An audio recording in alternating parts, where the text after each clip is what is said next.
Okay, so we're gonna do St. Louis ribs, but we're gonna do it in a grill this week, not the smoker. And first off, I just want to talk a little second about trimming your ribs. The grocery store advertised this as a St. Louis rib. They're kind of right. This is actually more of a full spare rib, and we're gonna have to trim it. And the reason I say that is that it has this thick part right here. That's all meat and no bone. And we don't really want that. So what I suggest is try to line your bones up to the edge of the cutting board. Try to find the longest bone, usually about the third or fourth inside the rack. And then basically we're just going to cut straight down. And then as we come across, that's going to be our line for our ribs. I didn't cut through any bone, nothing like that, just straight across and a little bit of cartilage. Now, are we going to give up on this? Absolutely not. I'm going to cook this the exact same as ribs. It's just going to make these ribs kind of square up a little bit. On the ends as well, you're going to have this kind of flappy stuff, or even like a floating kind of bone that's way out here. Just try to square the rack up. It makes it look nicer. Plus, this stuff is probably just going to kind of burn or get really tough on you.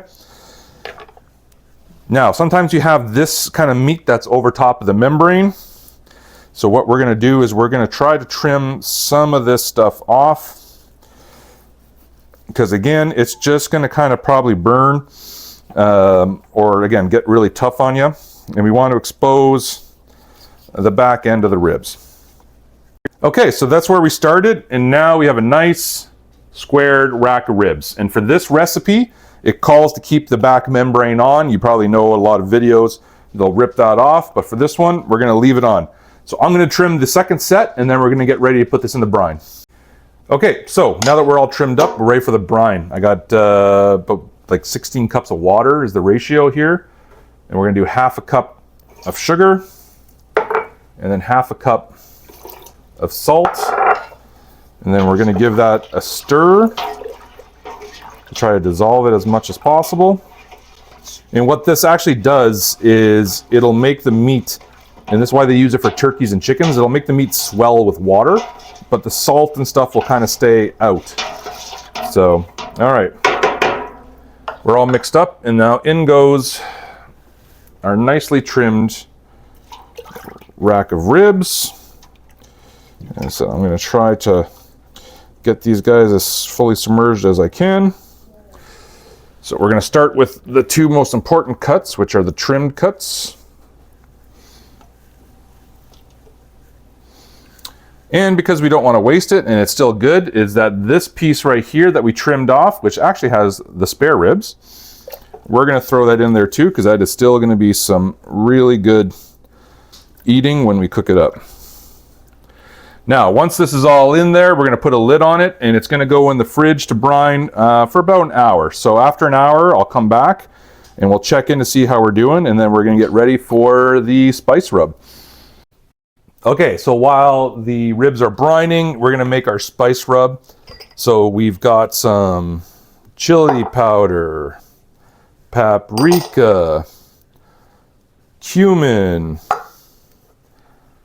cayenne pepper,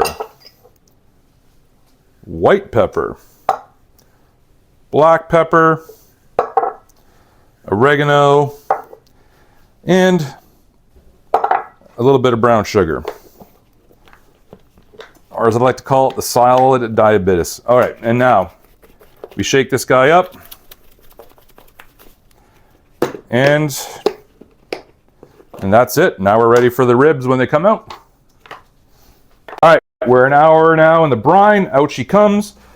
And we want to kind of get this as dry as possible and get it ready for the spice rub.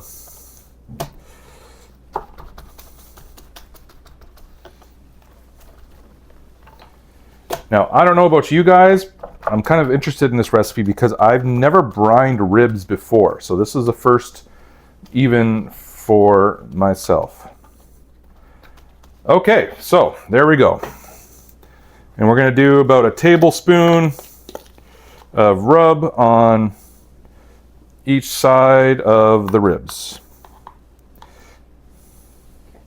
Okay, so we have our rub on right now, and what we're gonna do is actually leave this at room temperature for an hour. It's gonna allow the meat to kind of warm up, so when it goes on the heat, it receives that heat a little bit better.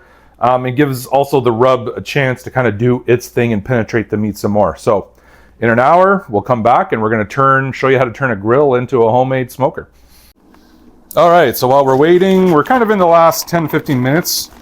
So we got a bag of wood chips. I got this at my grocery store, so if you look in the barbecue section, you could probably find it. And we're gonna do about 2 cups. And what we wanna do is we wanna soak these guys in water. We're doing this because the recipe says to. It's kind of debatable whether or not this actually helps them last longer, but like I said, we're gonna follow what they recommend. And we're gonna let that soak, about 15 minutes or so, and then we're gonna make our smoke packet once it's done. First off, say hi to Lucy.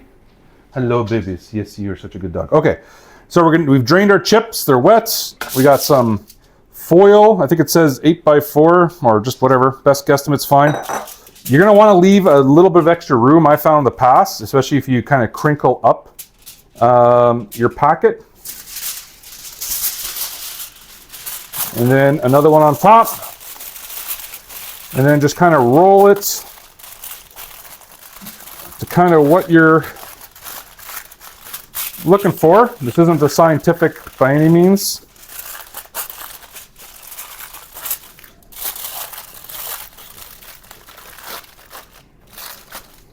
And there we go. No holes on the bottom. Okay, good.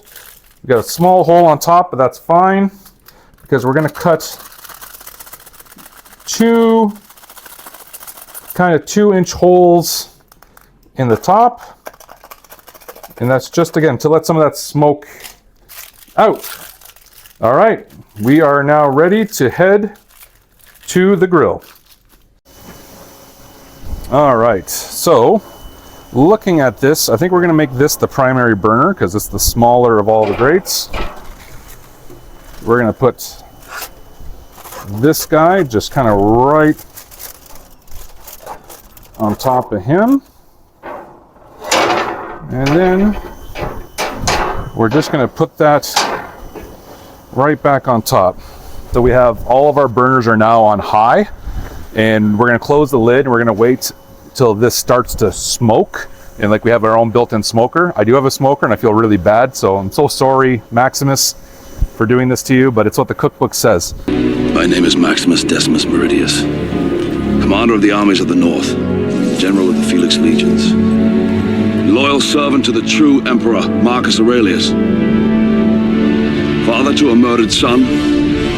Husband to a murdered wife. And I will have my vengeance. All right, so we got some smoke coming now out of the grill, so we know what we're at that time. What we're gonna do is we're gonna turn him down to a medium high, and we're gonna turn all the other burners off. And on the cooler side, we're gonna go meat side down and get as much of that indirect smoke as we can. And we're gonna try to control the main burner to keep this down around the 300-degree mark. So in 2 hours, we'll see how we're doing. All right, so 2 hours in, and here we go. I did notice that the smoke only lasted about half an hour. So, but we got it for the rest of the cooking time. So now we're gonna put it on a baking sheet with a slight wire rack.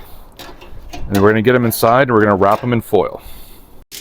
Okay, so we're back inside. We're on the wire rack. Now we're gonna cover tightly with foil.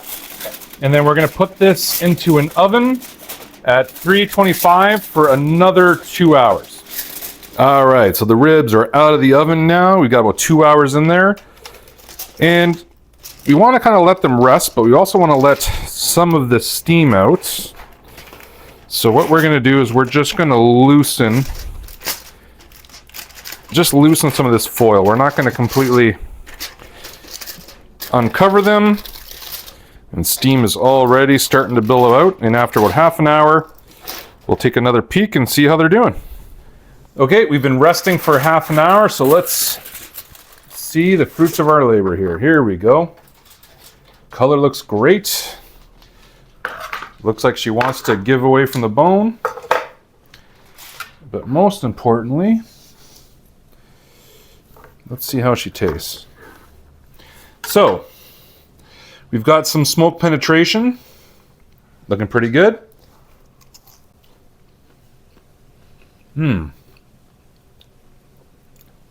Well, not really sweet, but the spice rub's quite nice.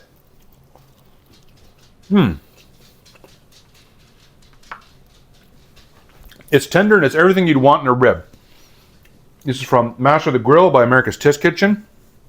I will say as a caveat, having done the wood chips in there, I thought they lasted about half an hour and then they were out of smoke.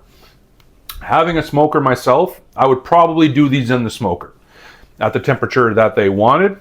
If you don't have a smoker, this is a great way to use your grill to do that. But I think any future recipe out of this book, I'm going to use the smoker when we actually have to use wood chips in there. But give the book a try. It's fantastic and it's barbecue, so how can you go wrong?